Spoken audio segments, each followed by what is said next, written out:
Built in 1959 to house a staff and sworn personnel at the time of 85, the Santa Barbara Police Station today is home to more than double that number at 211. It's not efficient. We have a lot of people crammed into small spaces, so it definitely isn't ideal by any means.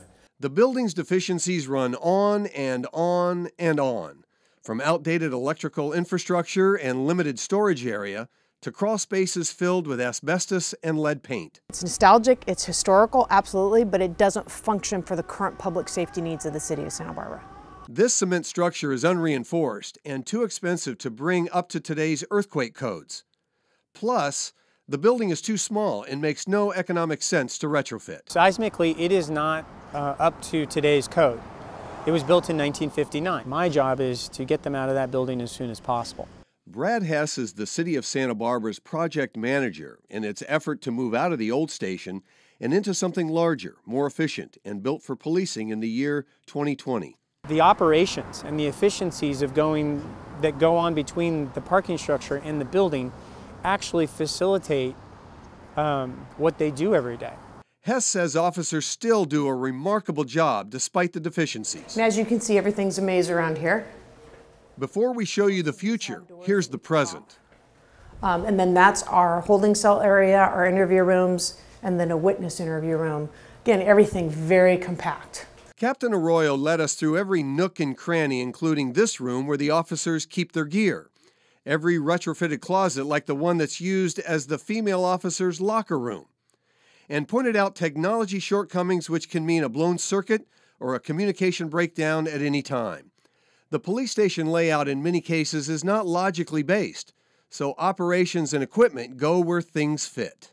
So when they arrest somebody, they have to bring them on the other side of the building, but then they have to bring them through various different hallways and doors to get a photograph of them. Then they have to take them back through various different hallways and doors to get them secure again, which is separate from where they write the reports, which is separate from where they keep their equipment, which is separate from where we park all the police vehicles, which is over on the other side of the building.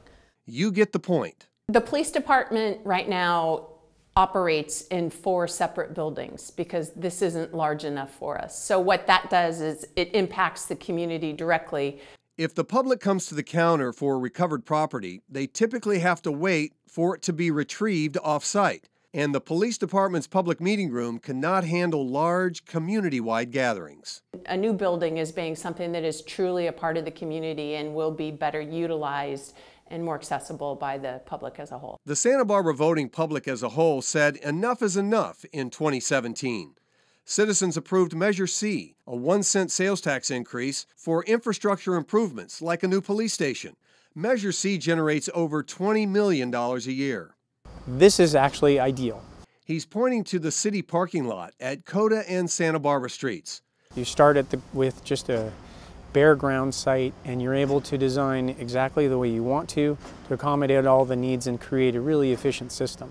This is a preliminary computer rendering of a modern, efficient, and flexible police station at the Coda Street parking lot.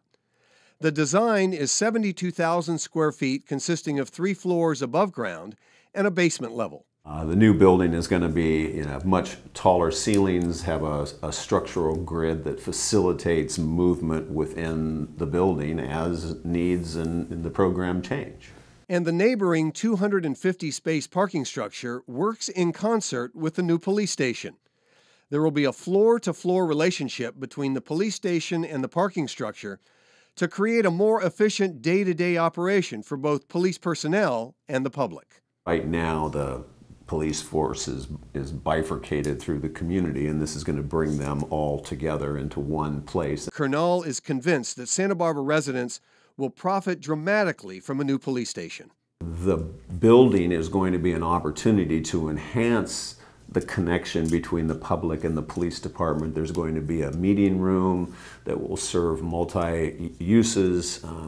There's going to be a lot more of a physical presence, I think, that will serve the community as a whole. And now with Measure C and the public support that we are on the path and we are close to finding a location and it's moving on. So to be able to plan for something state-of-the-art and know it's coming is something really exciting and rewarding.